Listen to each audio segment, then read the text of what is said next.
Hey, what's going on, everyone? Hope you guys are having a great day. And today I just wanted to give my my little review on the first two episodes of the Obi-Wan Kenobi show. I was actually up last night. I was planning on staying up to like 3 o'clock in the morning for when the episode dropped, but they actually released it early. So I ended up watching the first episode. And then when I started watching the second episode, I fell asleep during the beginning. But then I woke back up and I finished watching. I actually restarted the entire second episode. So now that I guess my thoughts have simmered down and looking at a couple YouTube videos of people reviewing it and looking on Reddit for people giving their thoughts on, I figure why not I just give my 2 cents for what I thought. And actually my backgrounds are kind of might be a little loud or probably be noisy, but that's because I'm in my car. I just got off work, but I figured I'd just do a quick off the top of my head review for some of the things that I liked in Kenobi, some of the things that I disliked. And then some of the things I was mixed about. And then some of the stuff I guess I'll just talk about in general. So I guess I'll start now. And the first thing I want to talk about is, Mr. Kenobi himself, Obi-Wan, or Ben as he's going by now. And overall, these first two episodes have really captured what Obi-Wan's life is during this time, I guess 10 years after Revenge of the Sith. And I thought it was pretty good. Overall, the first two episodes were pretty good. I like Obi-Wan's portrayal, of course. Ewan McGregor does a great job of portraying Obi-Wan, especially, I guess, the PTSD that Obi-Wan's been going through. And since it's 10 years, I don't think it's as severe as it would be like right after Revenge of the Sith. But we see Obi-Wan doing his daily routine, going to his job, getting his wages, and then you see him sneaking food for his... I keep forgetting what the name of the animal is called. I forgot. But he... does like it's kind of we see a daily routine. He doesn't even have his hut like he normally does as we see in A New Hope, but he's actually living inside of a cave and just by himself. Daily routine of watching Luke and going back through Tatooine. He just has a pretty boring routine, which I would like to see, or was one of the things that I would like to see Obi-Wan's basic daily life as he waits for the right time to actually train Luke. And interestingly enough, I'm just going to go into one of the things that I really didn't like about Obi-Wan this part. It's probably because of I've seen some discussions about if Obi-Wan is too brokenhearted. And I'm just thinking, Obi-Wan, of course, there's always that thought of me that we might turn this into a Last Jedi repeat with Luke Skywalker again. But I don't think so this time, because I'm just considering the circumstances of, especially A New Hope and everything. I think Obi-Wan, especially with Kathleen Kennedy saying that this is going to be a hopeful story, and as Ewan in the cast said, it's kind of a darker story in the beginning, but supposedly it gets better in the end. That will we see Obi-Wan becoming more of the hopeful Ben Kenobi that we all know and love in the original trilogy, which will be great to see, especially because as we see like in the show, Obi-Wan, surprisingly enough, I thought, especially in Legends, when we think about Obi-Wan in the comics, and I guess some of the novels, Obi-Wan, unlike the show, in the show, he's actually not using the Force. He's actually really rusty with the lightsaber. Hasn't used the Force in a long time. And I wasn't sure how I felt about that, because especially in Legends, based off what I remember and heard and watched on YouTube, that Obi-Wan actually, I guess he kept, in order to keep, exercise, I don't think he leaves his lightsaber a couple of times, but he normally he protected people, and then he kind of fought the Tusken Raiders for, exercise. And he was still the Obi-Wan Kenobi, that we knew, but he just wasn't doing the whole Jedi thing. But I don't really have a problem with him not using the Force, because it's a part of the story.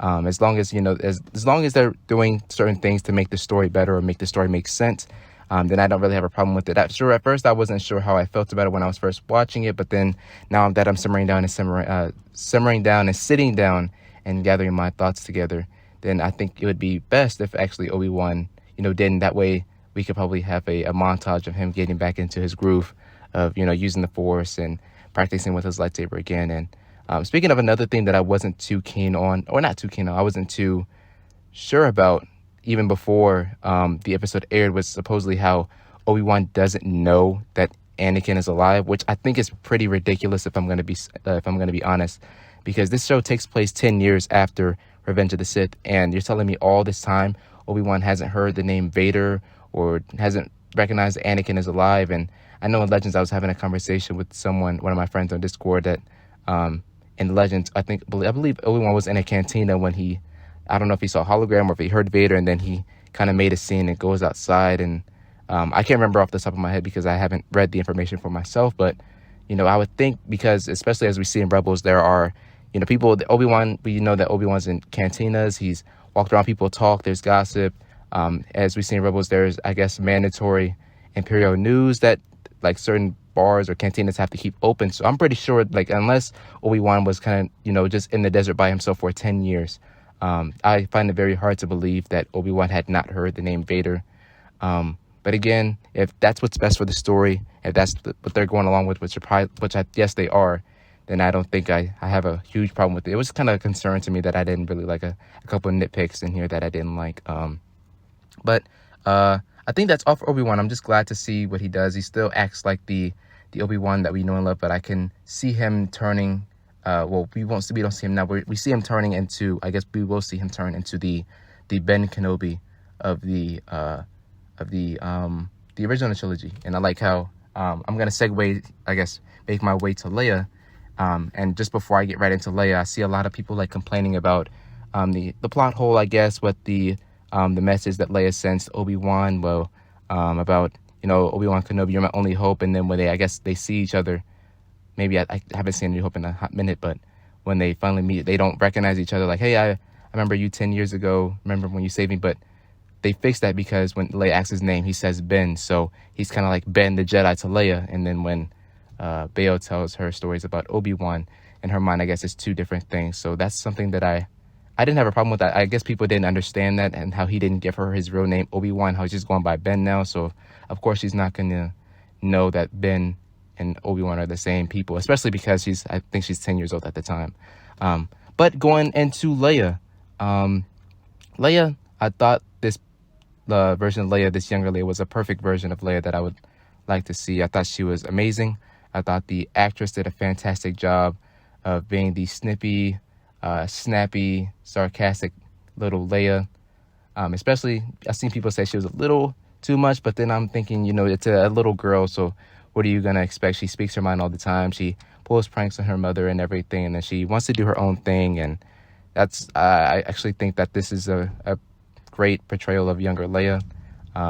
Even then, just thinking about, Leia in general and Carrie Fisher, I think it was a great service to her as well, keeping in mind what Leia is as a person. And then as well, I think that's all I have for Leia. One complaint I have about Leia is, well, not specifically Leia, just the whole chase with the kidnappers. It just kind of felt really, really slow, in my opinion. Like they were like playing games with her, the type of games you'd play, chasing your little baby brother or cousin around when they're trying to run away from you. That's what it kind of felt like to me, but it is what it is. Just a little nitpick for me. And then along with Leia, it was nice to see Bail Organa again. I think I keep forgetting what. I'm having major brain farts right now, surprisingly. His wife's name, I keep forgetting what her name is, but it was nice to see them. It was nice to see Alderaan again, which is, I think this is the first time that I've seen, or we've actually seen Alderaan like as a planet, besides like, the little snippet up at the end of episode 3. Based off what I remember, my mind's kind of foggy right now, and then I have a small complaint about Alderaan, how it kind of doesn't really look like, I would say, it looks kind of like a forest in the middle of it just looks like a regular forest, which is why I think that, George did great with like CGI, because he made the planets look like, planets. They didn't really look like Earth. He made them like their own different planets, if you guys understand what I mean. But either way, I think that was, fine. Leia was just basically, Obi-Wan was great. Leia was great. I'm trying to remember if I have any other points about Leia, I guess, right now, but so far I don't.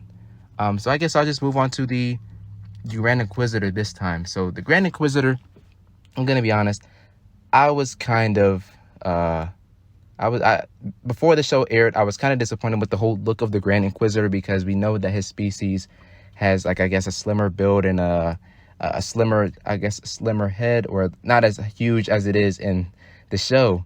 And I noticed, like, I saw a complaint that, like, where's his yellow, dark side eyes, but in the show they actually fixed that, which I'm glad that they did, which is probably why they delayed it, I guess, a little bit, which is fine.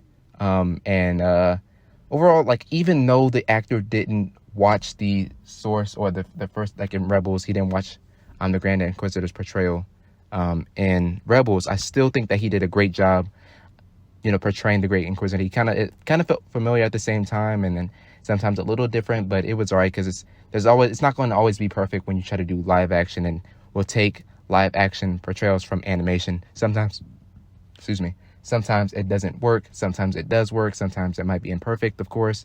But overall, I thought it was pretty good. And then along with the Grand Inquisitor, he had the yellow eyes. The teeth were on point.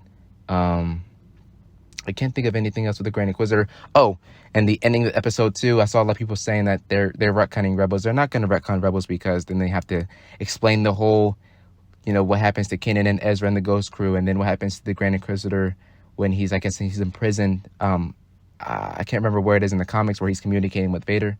I guess he still has a little bit of his Force essence floating around somewhere. And then I guess I can't remember the comic directly, but he's still in the comics communicating with Vader as well. But that's it for the Grand Inquisitor. I don't think that he's actually. I think he's just pretty wounded. And then I guess speaking of Inquisitors, I'll segue. I don't know if I'm using the right word, but I'll move on to the third sister, I believe, Reva. So I'm gonna be honest. I'm not really paying attention to her, Reva.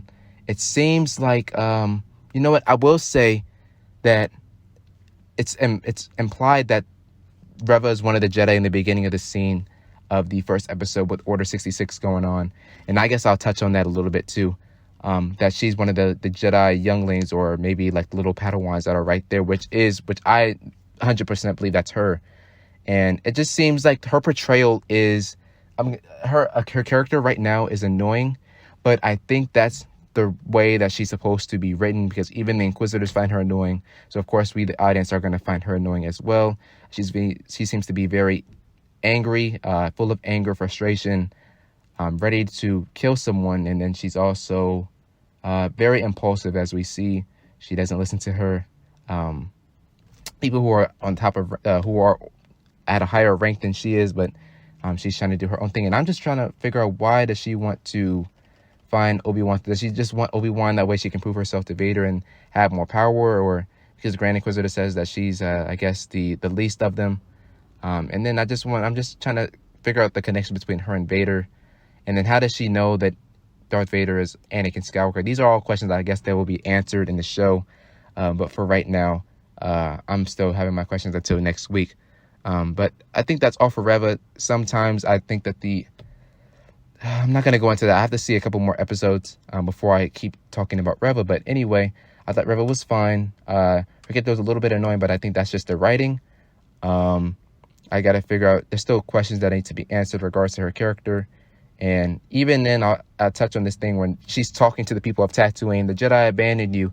It didn't seem that she was talking to the people of Tatooine. It kind of seemed like she was, I guess, talking to herself, or coming from her, from her experience or whatever, from her own trauma, that she's, I guess, yelling out to the people, which kind of made it seem like she's talking to herself, that, the Jedi abandoned her and everything.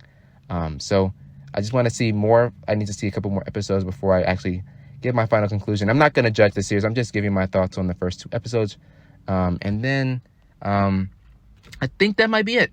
I discussed Obi-Wan, and then we had Obi-Wan's nice fight sequences were pretty cool. It says how rusty he was. We already talked about Leia, how that was, and the Inquisitors was fine. The 5th brother, I think that's his name, he was fine. And I think that might be it for my little Obi-Wan Kenobi review. The first 2 episodes were great. I was really looking forward to the show. I was hoping that Disney didn't miss the mark on it, but it seems like they did a pretty good job, and I'm hoping that it can stay that way. That way, I'm not finishing the series like the Book of Boba Fett, thinking the first few episodes are good, but then the series kind of is underwhelming. But we got a Darth Vader look at the end of the 2nd episode, which is going to be very exciting. So hopefully we see Darth Vader or Hayden Christensen underneath the mask in the next episode, which will be awesome, because it's about time that we see Vader again. And I think that might be it for my my review, my little quick thoughts on Kenobi. It wasn't a professional, I guess. That's how I like to try to do my videos, not professional, but this is kind of like just off the top of my head in my car on a hot day. But these are my thoughts on Kenobi. The first 2 episodes overall, I thought it was fine. There were a couple of nitpicks that I had with the series, but overall, the enjoyment of the series kind of overlapped that, and it was still pretty good. Acting was well done. The CGI I think it was good.